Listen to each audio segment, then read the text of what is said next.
ख़वातीन व हज़रात अस्सलाम वालेकुम। वेदर अपडेट के साथ आपकी खिदमत में हाजिर हुए हैं। इंतहाई बड़ी और अफसोसनाक खबर आ गई है। आने वाले दिनों में मुल्क में कैसा मौसम रहेगा। मानसून हवाएं के साथ मुल्क के जनूबी इलाकों में दाखिल हो रही हैं।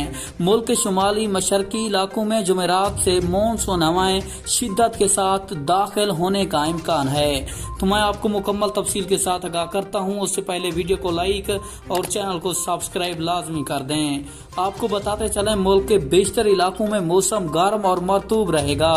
ताहम ज़ेरी सिंध, मशरकी बलूचिस्तान, शुमाल मशरकी पंजाब, बलई खैबर पख्तूनख्वा, गिलगित बल्तिस्तान और कश्मीर में चंद मकामात पर तेज हवाओं और गरज चमक के साथ बारिश का इम्कान है। आपको ये भी बताते चलें कि 23 जुलाई से कराची में खतरनाक तरीन बारिशी स्पेल दाखिल होगा। वैसे तो ये पूरे मुल्क में बारिश बरसाएगा, लेकिन ज्यादातर जो बारिश होगी वो कराची में होगी।